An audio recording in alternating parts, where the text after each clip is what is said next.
nous possédons maintenant une application To-Do List qui est capable de gérer nos To-Do. Le problème, c'est que on n'est pas capable de les garder. C'est-à-dire que là, si je fais AAA, je rafraîchis, hop, j'ai tout perdu, évidemment, puisqu'on n'a pas fait de persistance. Donc là, on ne va pas mettre en place toute une logique avec un back-office, faire des API, etc. Ce serait beaucoup trop lourd vu la tâche qu'on a à accomplir. Mais ça serait bien de trouver un moyen quand même de sauvegarder au moins dans le navigateur les tâches qu'on a à rentrer pour quand on revient les récupérer. Pour ça, ce que je vous propose, c'est d'utiliser le local storage du navigateur, qu'on trouve ici dans tous les navigateurs dérivés de Chromium, donc Chrome, Microsoft Edge, Brave, ça c'est du Brave par exemple. Vous avez un onglet appli ou application, et dedans vous allez pouvoir aller récupérer le local storage et les clés qui sont dedans. Donc pour l'instant il n'y a rien, normal, j'ai rien mis dedans, mais on va regarder ça. Alors, comment on pourrait faire? Déjà, ce que je vous invite à faire, c'est créer une petite méthode qu'on va appeler par exemple save to do's. Alors, encore une fois, je vais faire cette faute jusqu'à la fin, je pense. Clic, save to do's, qu'est-ce qu'elle pourrait faire? Alors, pour alimenter le local storage, c'est assez facile, hein. On fait un local storage.set item. Alors ça n'a rien à voir avec React d'ailleurs au passage, hein. Le local storage c'est une technologie web classique qui peut être utilisée dans n'importe quel autre framework ou même sans framework d'ailleurs. Elle prend une première clé, enfin une première chaîne de caractères qui est la clé dans laquelle on veut sauvegarder. Vous voyez ici vous avez clé et une valeur qui va en face. Le problème c'est que vous voyez on a une seule valeur. Une valeur c'est une chaîne de caractères, hein. C'est quelque chose de très simple. Et notre problème ici, c'est que To-Do, c'est un tableau assez complexe. C'est un tableau qui contient des objets qui eux-mêmes contiennent une propriété done et une propriété description. Donc on est loin d'une chaîne de caractères. Pour ça, on va pouvoir utiliser ce qu'on appelle la sérialisation. Alors ce qu'on va faire, c'est qu'ici on va faire une constante data et on va faire un json.stringify de to-dos. Et dans la foulée, on va passer ça ici. Alors, que fait JSON.stringify si vous ne l'avez jamais utilisé? Regardez, si je mets ma souris dessus, j'ai une rapide description. Ça va me transformer un objet JavaScript en une chaîne de caractères qui le représente. Et en bref, à partir de cette chaîne de caractères, on pourra faire un JSON.parse qui va nous redonner l'objet de départ. Enfin, en tout cas, une copie de l'objet de départ qui aura exactement les mêmes propriétés. Comme notre local storage ne peut sauvegarder qu'une chaîne de caractères, ça va nous permettre, transformer nos données en chaîne de caractères et hop, les sauvegarder. Là, j'ai une fonction save to do qui est opérationnelle, hein. Pas de problème, enfin normalement, elle ne devrait pas poser de soucis, mais évidemment, on ne l'appelle jamais, donc pour l'instant, ça fait rien. Sachez qu'avec React, on a un moyen de gérer ce qu'on appelle les effets de bord. Je vous ai montré tout à l'heure un hook qui est useState, plus d'une fois d'ailleurs, on l'a beaucoup utilisé. Il existe un autre hook qui s'appelle useEffect, qui permet d'intervenir un peu sur le cycle de vie des composants et de gérer différentes tâches après le rendu de notre composant. Je vous rappelle, hein, que quand on ajoute un to-do, qu'on supprime un to-do, qu'on change tout ça, à chaque fois on a appelé les méthodes de gestion du state, et donc on a déclenché normalement, c'est pas forcément automatique, mais on a déclenché toute la mécanique qui est censée mettre à jour l'interface. Et donc si jamais j'utilise useState, je vais pouvoir lui passer une fonction. Et cette fonction, à chaque fois que le composant va être mis à jour, elle va être appelée. N'importe quoi, c'est pas du tout useState, c'est useEffect, pardon, n'importe quoi, useEffect. Du coup, par contre, il n'a pas dû me la charger en haut.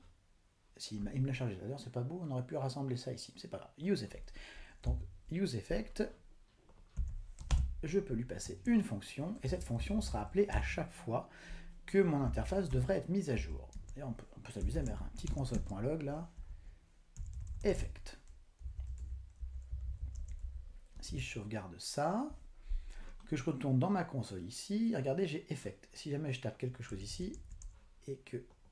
Ah, regardez, hop. J'ai déclenché, on est d'accord que là, c'est le useEffect agit sur le composant sur lequel on est, hein. Donc là, les données du composant ne changent vraiment que quand on ajoute ou qu'on check. Vous avez vu, là, à chaque fois que on voit le chiffre qui varie ici. À chaque fois que j'interviens sur l'interface, ça déclenche mon effect. Donc, du coup, ce que je vais faire, c'est tout bête, hein. C'est que je vais appeler save to do's à chaque fois que je fais ça. Donc si maintenant je rajoute ici, hop, voilà. Là, je vais dans Appli, et là, je m'aperçois qu'effectivement, dans Data, j'ai bel et bien sauvegardé des choses. Si je clique dessus, vous voyez, d'ailleurs, on peut voir un aperçu du JSON. Si je remets autre chose, hop, ajouter, un autre encore, hop, ajouter. Mes données sont bel et bien sauvegardées dans mon navigateur. Le problème, c'est que si je rafraîchis, je perds tout parce que je les ai sauvegardées, mais je les ai jamais récupérées. On a possibilité, alors des use effects, on peut en rajouter autant qu'on veut. Et ce qui pourrait nous intéresser, nous, c'est d'en ajouter un qui va se déclencher plutôt simplement au démarrage. Et donc là, on va en mettre un ici, on va créer une autre méthode qu'on va appeler load data. Et load data, c'est une fonction fléchée. Hop, hop. Du coup, je vais faire ça ici. Là, je vais faire la mécanique inverse, c'est-à-dire que je vais dire que mes data, alors const, mes data, c'est un JSON. J'ai oublié le égal. .parse, hein, JSON.parse, c'est la fonction inverse de stringify. Stringify transforme un objet JavaScript en chaîne de caractères, parse retransforme la chaîne de caractères en un objet JavaScript. Et de quoi? De local storage,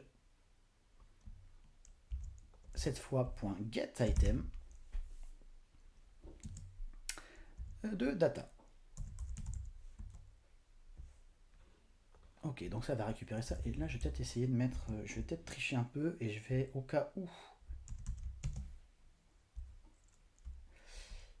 où j'ai pas d'entrée, je vais rajouter ça. C'est-à-dire que si jamais mon local storage me renvoie un nul ou un undefined, normalement ça devrait être un nul, il va prendre plutôt une chaîne de caractères qui est un tableau vide.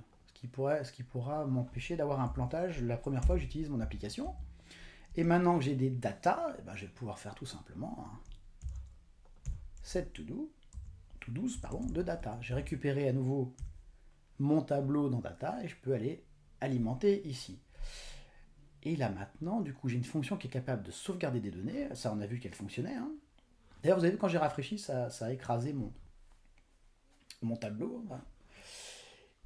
Et par contre, ce qui serait bien, c'est qu'au démarrage, je puisse aller récupérer mes données. Là, touc. Maintenant, si j'ajoute du blabla dans ma liste, alors j'ai fait de la casse, qu'est-ce que j'ai fait?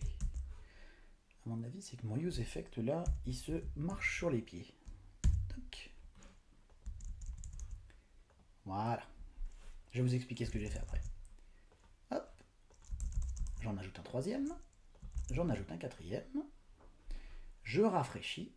Et hop, j'ai toujours ma liste. Formidable. Alors pourquoi ça marchait pas et j'étais rajouté un crochet? En fait, si jamais je rajoute un deuxième argument comme ça, un tableau vide, mon use effect, il sera pas... Vous avez vu que celui-ci, il est appelé à chaque fois qu'on met à jour l'interface du composant. Si je rajoute un tableau comme ça ne sera pas le cas. Il sera appelé au démarrage. Et donc là, ça me permet au démarrage de dire je charge mes anciennes données et à chaque mise à jour de l'interface, je sauvegarde les données qui ont été changées. Là, j'ai une liste qui est parfaitement opérationnelle. Je pourrais mettre toutes mes tâches. Maintenant, je peux les checker. J'en check par exemple une sur deux. Je rafraîchis ma page, j'ai regardé. Hein. J'ai bien récupéré mes infos. Et si je retourne maintenant, encore une fois, alors, je vais cliquer un peu bas, je ne peux pas les cliquer sur inspecter. Mais si je vais voir dans la partie appli, je suis où là? Je ne suis pas au bon endroit. Si je vais voir dans l'appli, j'ai bien toujours mes infos. Et regardez, on voit bien que j'ai une entrée sur deux où done est à true. Donc là, on vient de terminer, grâce à use effect, la possibilité de sauvegarder mes données. Et donc use effect, vous avez compris qu'on peut l'exécuter à chaque mise à jour de l'interface, mais aussi simplement au démarrage. Vous venez de terminer une to-do list, on a vu comment gérer des composants, comment gérer le state, comment passer des props, comment passer des fonctions via les props, comment utiliser le use effect pour, pour réaliser des tâches au démarrage ou à chaque fois que l'interface est mise à jour, et surtout, au chapitre juste avant, on a regardé comment réorganiser notre code pour avoir quelque chose d'un peu plus propre.